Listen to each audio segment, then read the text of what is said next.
In this video, sponsored by My Mini Factory Frontiers and the new Age of Fantasy campaign and heroes from One Page Rules, available now, I'm going to show you my very quick and easy way to paint true metallic gold that looks amazing.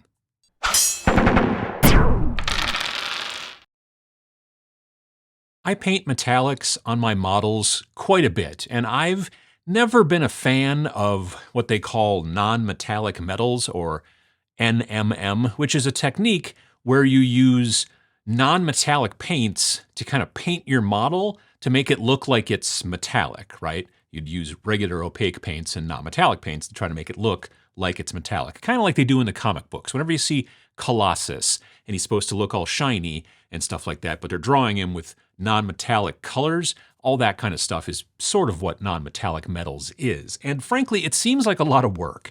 And I'm rarely ever convinced by the effect, especially if you move the model around in the light. As you move it around, the highlights and stuff don't move around with it like they do in normal metal. Metal things reflect differently as you rotate them around, let's say, on the tabletop as you're playing.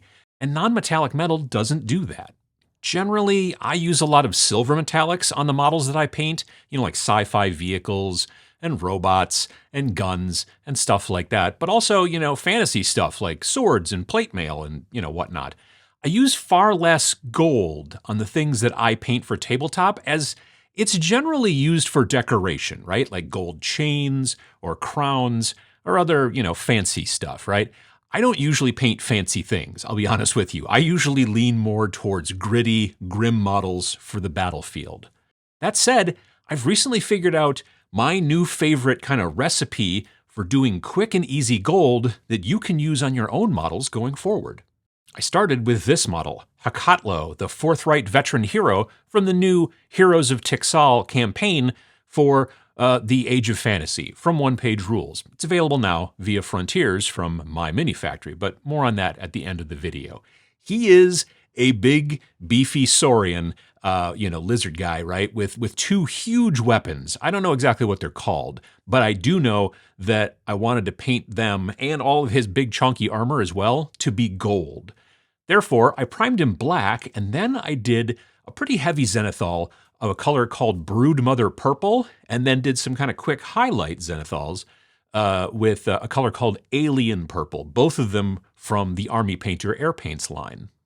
I painted his skin, scales maybe? I don't know what you would call that, but I did it to be mostly purple because I knew that I was going to be having a lot of gold on him, and gold is basically kind of just metallic yellow. Don't look up if I'm right or not, just assume that I am. But gold is basically metallic yellow. Yellow is the opposite color on the color wheel from purple. That you can look up. They're known as complementary colors. It's something I learned in college when I went to school for art. And I figured that giving him purple skin would make the gold really pop a whole bunch. It's kind of what complementary colors do. In this situation, it very much did, but it also sort of made him look a lot like Thanos from Marvel as well. But, I wanted to bring out the detail on the skin before I started the gold, so I made sure to dry brush a color called Hexed Violet on all of his exposed skin to get kind of the detail and the pop in all the scales and stuff like that. The reason I did it now, instead of doing it after I did the gold, is because in that way, I'm not going to get any of it on the gold parts. Any parts that I get on the armor, I'm about to cover them all up, and then you won't see all that Hexed Violet on parts where you don't want it. Then it was time to start laying down the undercoat for all the areas that I planned to paint gold. I always prefer to paint gold over a dark brown. Some people think it doesn't matter, but with the gold paint that I'll be using, I honestly do think it does.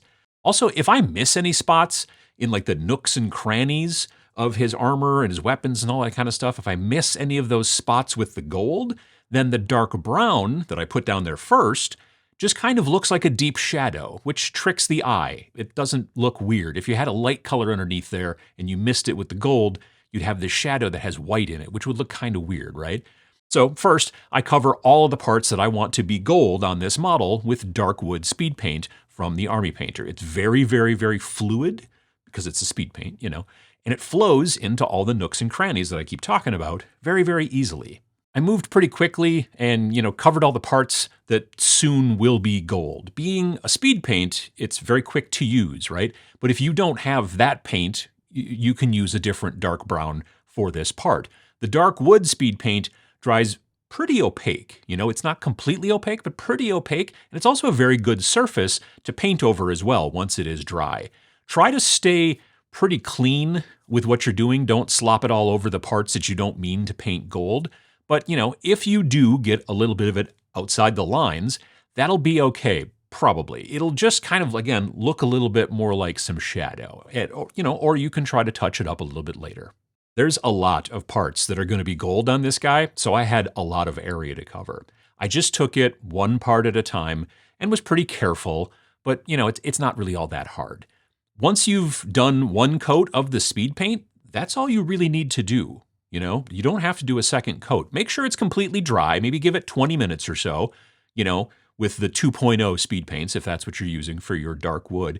And then it's time to just start working on the gold paint on these sections you just did with the dark wood. This is where my recipe has changed. This is how I paint anything that needs to be gold now. I use Army Painter Metallic Speed Paint Glittering Loot. Being a metallic speed paint, it's very, very fluid, much more so than most traditional metallic paints. It's partially so fluid because it doesn't have mica flakes in it, like pretty much all other metallic paints for the most part generally do. Mica is what makes the paints reflect more light and kind of tricks the eye into thinking it's metal instead of paint, right? Like normally the mica flakes, which is a mineral, kind of reflect the light off, and then in the actual medium, you've got the color. So again, metallic gold is basically just metallic yellow, that kind of thing. But the mica stuff is sometimes a little bit bigger and sometimes a little bit thicker and can make your metallic paints, if you've ever had this problem before, seem a little chunky. Metallic speed paints don't have any mica in them.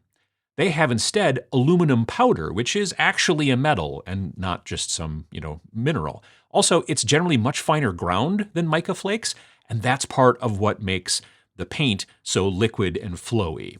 Many metallic paints, like I said, are not flowy. I make sure to get the glittering loot all over the parts that I want to be gold, and it's very simple to do so because the paint is so liquid and easy to work with. I almost only ever use a single coat as well. Even though I'm putting it on over a very dark color, it just really covers excellently and doesn't really seem to leave any brush strokes on the surface either. Again, move pretty quickly, but also be careful. If you get it kind of, again, outside the lines, then you'll have to wait until it dries and then try to cover it up with an opaque color or potentially a very, very dark transparent color that kind of matches the surface that you ended up getting it on. Once you've covered up all of the dark wood color with the glittering loot, you're done. Well, at least you can be if you want to. You now have a very bright, smooth, warm gold that will work great on troops throughout your entire fantasy army. It's one coat and it's done. However, if you want your gold to be a little bit darker, maybe a little warmer and grungier, then we'll go on to a second step, another very simple step, soft tone wash from the Army Painter.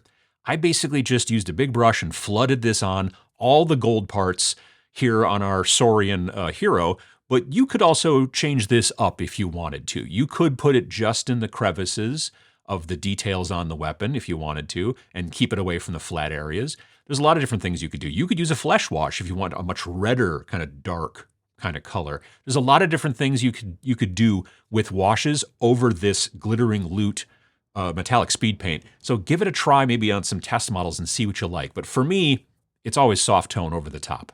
Now that this gold is coated in a single layer of soft tone wash, it's even kind of warmer still, right? And also a bit less glittering, but still very metallic and striking, I think, especially as you turn the model in the lighting, right? And again, you can stop here if you'd like. This was a very simple extra step. It doesn't take much to cover the gold in a wash, right? But it has a great effect on the overall look.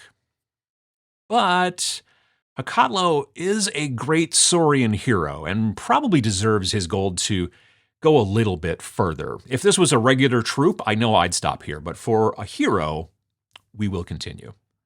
To continue making the gold look even a little bit more fancy very quickly and easily, we just go back to the glittering loot that we initially used on the base layer, right? We had the dark wood, and then we covered it with glittering loot, and then we put wash over the top of it. Now we go back to glittering loot. It was a very, very bright kind of gold when we were done with it, if you'll remember. Then we covered it up with the soft tone wash to darken it back down. Now we're going to use that same glittering loot color to add some highlights to some spots. I generally like to focus on the upper parts of the gold bits, the parts that are facing up towards the sky, right? If you're holding that big, huge cudgel thing that he's got with all the cool runes on it, don't do the undersides, do the top parts, right? Do as little or as much as you like. And if you end up doing too much, you can always go back and add a little bit of wash over it afterwards. At this point, we are done, right? Well, again, we certainly could be. I would not bother with this next step on any kind of regular troops, especially if you have a lot of them. Again, but this guy's a hero of Tixal. He's fancy, so we have like one more step, I swear. Extreme highlights with polished silver, metallic speed paint. It's basically just kind of edge highlighting on the sharp edges that are pointing up again to the sky. I never put these extreme highlights on the undersides of gold things. I only ever put them on the top sharp edges of things. They're kind of like glints of what they call specular highlights that you see on bright reflective surfaces. Once that's all done, then I say we're finished. Well, we're finished with all the gold parts on this model, don't worry. At this point, I need to finish up all the rest of Haklo, but that's not really the focus of this video. This video is about how I quickly and easily do gold metallics these days. So, through the magic of editing, pachow, here he is, finished. For a pretty quick paint job, I figure he took around maybe 3 hours after I got done with the airbrushing part, and I was filming a bunch of it, which makes me paint slower, frankly. But I like how he turned out. Gold used to be difficult, but this technique has really made it a lot easier. Did you like the Saurian hero miniature in this video? He's part of a new release of 4 heroes and an entire campaign for Age of Fantasy from one-page rules via My Mini Factory's Frontiers. It's kind of like a crowdfunding thing, right? Kind of like Kickstarter, except that you get the stuff right away after you pay for it. There's no waiting, right? Now, if you get this stuff during the campaign period, which runs until February 29th, 2024, then you get the stuff in the different tiers for a very steep discount, especially if you move into the Tier 2 or Tier 3 options. Tier 1 gets you the STLs for the 4 heroes of Tixal, including Haklo from this video, and the entire campaign booklet PDF with 10 exclusive missions for Age of Fantasy. And during the campaign, it'll only be $10. After the campaign finishes, you'll still be able to get the Tier 1 stuff for full retail price of $25. But if you get it now, before the 29th, which is a leap year day or whatever, $10. Tier 2 includes the Tier 1 stuff and STLs for 66 Saurian models and 75 Duchies of Vinci models. Duchies of Vinci are kind of like if Leonardo da Vinci had outfitted an actual human army, right? So there's all kinds of those weird like tanks and flying machines that look like a spiral and all that kind of stuff. It's pretty cool. Some of the bases, that you also get in this thing are definitely like sort of like branded for these armies and things like that. And there's also game aids, like measuring tools, all that kind of stuff. You get all this stuff for Tier 2, $60. The retail price afterwards for all that stuff is $260. Lastly, Tier 3 is everything in the first 2 tiers, plus 33 more Saurian STLs, 44 more Duchies of Vinci STLs, and STLs for an entire Saurian's terrain pack. All of this is $100 through My Mini Factory's Frontiers if you get it before the end of February 2024. And if you want it after that, this last tier will be $526 retail instead of $100. If you want 2 entire armies to print, terrain to print, 4 exclusive heroes, and the new Age of Fantasy campaign back, then you're going to want to hit the link in the description down below and check it out. Thanks again to My Mini Factory for sponsoring this video, and thanks for watching.